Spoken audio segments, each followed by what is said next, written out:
ಮನೆಗೆ ಮಾದಪ್ಪ ಅಂಕಲ್ ಬಂದರು ನಮ್ಮ ಯಜಮಾನ್ರು ರೂಮ್ ಸೇರ್ಕೊಂಡಿದ್ದಾರಲ್ಲ ಮಾವ. ಹಾಂ, ಮಾದಪ್ಪ ಅಂಕಲ್ ಮನೆಗೆ ಬಂದಿದ್ದಾರೆ, ನೀನು ನೋಡಿದ್ರೆ ರೂಮ್ ಸೇರ್ಕೊಂಡಿದ್ಯಲ್ಲ, ಏನು ಯೋಚನೆ ಮಾಡ್ತಿದ್ಯಾ? ಏನಿಲ್ಲ ಪಾರು, ಅದು ಅಂಗಡಿಗೆ ಸಾಮಾನು ಬಂದೈತೆ, ಅದರಲ್ಲಿ ಯಾವುದೆಲ್ಲ ಉಳ್ದೈತೆ ಅಂತೆಲ್ಲ ಹೊಸಿ ಯೋಚನೆ ಮಾಡ್ತಿದ್ದೆ. ಏಯ್ ಡವ್ ಮಾಡಬೇಡ, ನೀನು ಹೆಂಡ್ತಿ ನಾನು, ನೀನು ಸುಳ್ಳು ಹೇಳಿದ್ರು ಗೊತ್ತಾಗುತ್ತೆ, ನಿಜ ಹೇಳಿದ್ರು ಗೊತ್ತಾಗತ್ತೆ ನನಗೆ. ನಾ ಸುಳ್ಳು ಹೇಳ್ತಿಲ್ಲ ಪಾರು. ಮತ್ತಿನ್ನೇನು ಸೀನಾ ಪಿಂಕಿ ವಿಷಯನಾ? ಅದಲ್ಲ ಪಾರು, ಅದು ನಿನ್ನ ಸಮಸ್ಯೆ ಏನು? ಏನೋ ಕಾರಣ ಇಲ್ಲದೆ ಉಗುರು ತಿನ್ಕೊಂಡು ನಿಂತಿದ್ಯಲ್ಲ, ಹೇಳ್ತೀಯ ಇಲ್ವಾ? ನೋಡಮ್ಮವ, ಈ ಮನೆಗೆ ನಾನು ಬಂದಮೇಲಿಂದ ನಿನ್ನ ತಂಗಿರನ್ನೇ ನನ್ನ ಮಕ್ಕಳು ಅಂತ ಅಂದ್ಕೊಂಡಿದ್ದೀನಿ. ಇನ್ನು ನನ್ನ ಅತ್ತೆ ಮಾವನ ನಮ್ಮ ಅಪ್ಪ ಅಮ್ಮ ಅಂತಲೇ ಅಂದ್ಕೊಂಡಿದ್ದೀನಿ. ಇನ್ನು ನಿನ್ನನ್ನು ನಾನೇ ಅಂತ ಅಂದ್ಕೊಂಬಿಟ್ಟಿದ್ದೀನಿ. ಸೊ ಈ ಮನೇಲಿ ನಾನು ಒಬ್ಳಿದ್ರೆ ಇಡೀ ಕುಟುಂಬ ಇದ್ದಂಗೆ ಲೆಕ್ಕ ಅಲ್ವಾ? ಅದಕ್ಕೆ ನನ್ನ ಮೇಲೆ ಆಣೆ ಮಾಡಿದ್ರೆ ಇಡೀ ಕುಟುಂಬದ ಮೇಲೆ ಆಣೆ ಮಾಡ್ದಂಗೆ. ನಿಜ ಹೇಳು, ಏನು ಯೋಚನೆ ಮಾಡ್ತಿದ್ಯಾ? ಪಾರು ಪಾರು, ಏಯ್ ನಾನೇ ಕೇಳ್ತಿರೋದು, ಈಗ ಹೇಳ್ತೀಯ ಇಲ್ಲ ಹೇಳಿಲ್ಲ ಅಂದ್ರೆ ಮಾಕಾಳವನ ಮೇಲೆ ಆಣೆ.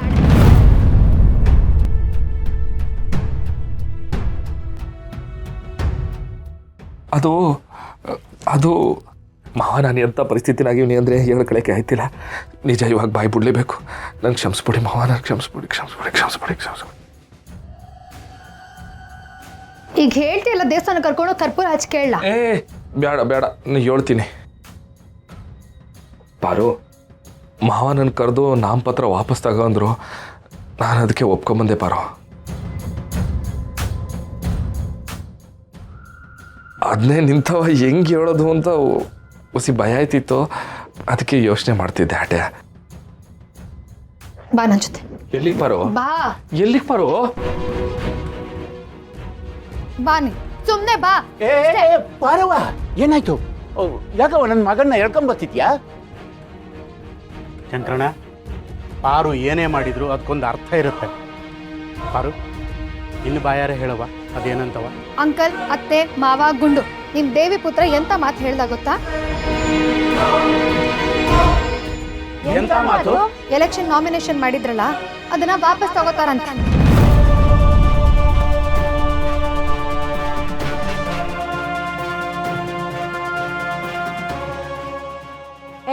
ಏನಣ್ಣ ನೀನು, ನಾವೆಲ್ಲ ಊರಲ್ಲಿ ಲೆವೆಲ್ ಹಾಕೊಂಡು ಮೆರಿತಾ ಇದ್ರೆ ನೀನ್ ನಾಮಿನೇಷನ್ ಪತ್ರನ ವಾಪಸ್ ತಗೋತೀನಿ ಅಂತ ಇದ್ಯಾ? ಯಾಕ್ಲೆ ಶಿವು, ಯಾರನ್ನೋದು ಏನಾದ್ರು ಅಂದ್ರ? ನಮ್ಮ ಶಿವುಗೆ ಯಾರಾದರೂ ಏನನ್ನೋದಕ್ಕೆ ಸಾಧ್ಯ? ಶಿವು, ನಿನ್ನ ನಿರ್ಧಾರ ಏನಂತ ಹೇಳಪ್ಪ.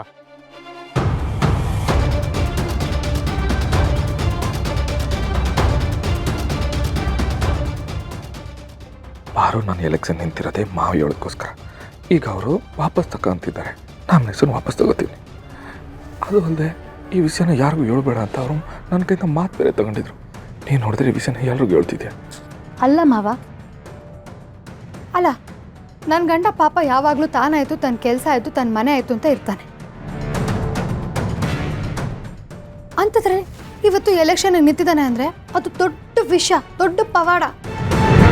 ಮಾವ, ನೀನು ಎಲೆಕ್ಷನ್ ನಿಂತಿದ್ಯಾ ಅಂತ ಊರಲ್ಲಿರೋ ಎಷ್ಟು ಜನ ಬಂದು ನನಗೆ ಏನೇನು ಹೇಳಿದ್ದಾರೆ ಗೊತ್ತಾ?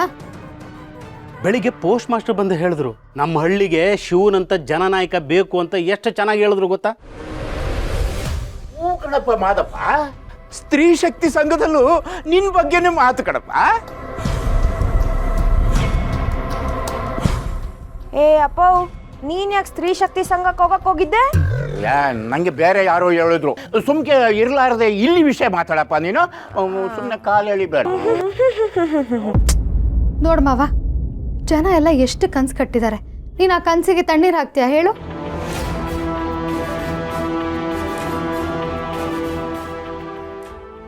ಪಾರು ಗಿರು ಚೂರು ಪಾರು ಎಲ್ಲ ಏನೂ ಇಲ್ಲ. ನೀನು ಯಾವುದೇ ಕಾರಣಕ್ಕೂ ಎಲೆಕ್ಷನ್ ನಾಮಿನೇಷನ್ ವಾಪಸ್ ತಗೊಳ್ಳೋ ಹಂಗೆ ಇಲ್ಲ ಅಷ್ಟೆ. ಇದು ಪ್ರಜಾಪ್ರಭುತ್ವ, ಬೇಕಿದ್ರೆ ವೋಟಿಂಗ್ ಇಲ್ಲೇ ನಡೀಲಿ.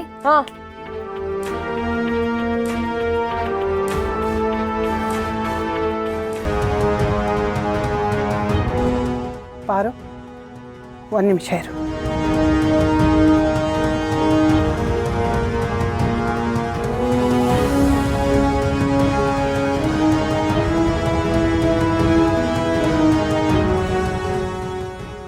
ಇದು ಮಾಕಾಳವನ ಮುಂದೆ ಇಟ್ಟಿದ್ದು, ಅದಕ್ಕೆ ತಂದೀವ್ನಿ.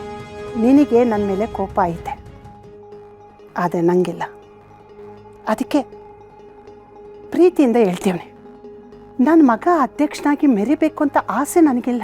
ಈ ಹಳ್ಳಿ ಜನರು ಕಷ್ಟ ಸಮಸ್ಯೆ ಎಲ್ಲ ಗೊತ್ತೈತೆ, ಅದನ್ನೆಲ್ಲ ದಾಟಿ ಅವನು ಬಂದವನೆ. ಅಂಥವನು ಜನನಾಯಕ ಆದರೆ ಹಳ್ಳಿ ಜನರ ಕಷ್ಟನ ಕ್ಷಣ ಕ್ಷಣಕ್ಕೂ ಬಗೆಹರಿಸ್ತಾನೆ. ಜನರ ಮುಖದಲ್ಲಿ ನಗೆ ತರ್ತಾನೆ, ಈ ಊರನ್ನೇ ಖುಷಿಯಾಗಿಡ್ತಾನೆ. ಆ ನಂಬಿಕೆ ನನಗೈತೆ. ಆ ಕಾರಣಕ್ಕೆ ಹೇಳ್ತಾ ಇದ್ದೀನಿ, ಯಾವುದೇ ಕಾರಣಕ್ಕೂ ನೀನು ನಾಮಪತ್ರನ ವಾಪಸ್ ತಗೋಕೂಡ್ದು.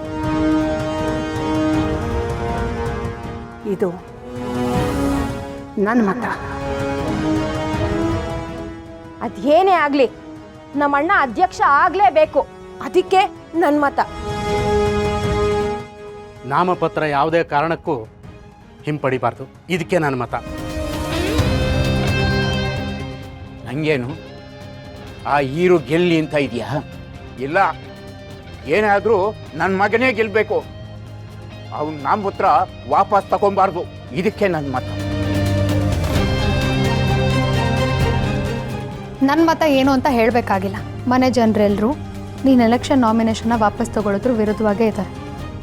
ಇವಾಗೇನು ಮಾಡ್ತೀಯಾ? ಪಾರು, ನನ್ನ ಸಂಡೆ ಹುಸಿ ಅರ್ಥ ಮಾಡ್ಕೋ ಪಾರು. ನೀನು ನಾಮಿನೇಷನ್ ಏನಾದರೂ ವಾಪಸ್ ತಗೊಂಡ್ರೆ ಆ ಮಾಕಳವನ ಮೇಲೆ ಆಟ.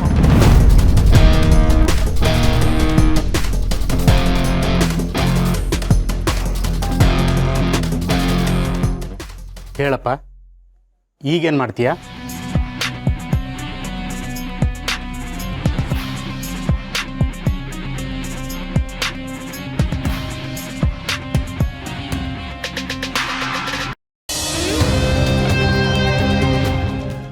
ಆಯಿತು, ನಿಮ್ಮ ಮಾತಿಗೆ ನಾನು ಬೆಲೆ ಕೊಡ್ತೀನಿ.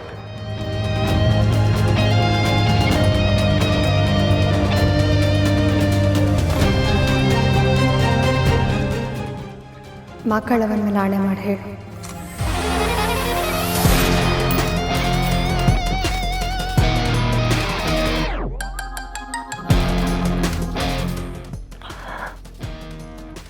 ಪಾರು, ನಾನು ಯಾವತ್ತೂ ಮಾತಿಗೆ ತಪ್ಪು ಮಗ ಅಲ್ಲ ಅಂತ ಗೊತ್ತಿದ್ರು ನನ್ನ ಇಕ್ಕಟ್ಟಿಗೆ ಸಿಕ್ಸ್ಬಿಟ್ರಿ. ಮಾಕಳಂಗಿಟ್ಟಿರೋ ಹಾಲನ್ನ ತಕ್ಕ ಬಂದು ಅದ್ರ ಮ್ಯಾಕೆ ಎಲ್ಲರೂ ಆಣೆನೂ ಇಟ್ಬಿಟ್ರಿ. ಇನ್ನು ನಾನು ತೋರಂಗಿಲ್ಲ, ಇದನ್ನ ಮೌನವಾಗಿ ಸ್ವೀಕರಿಸ್ಬೇಕು.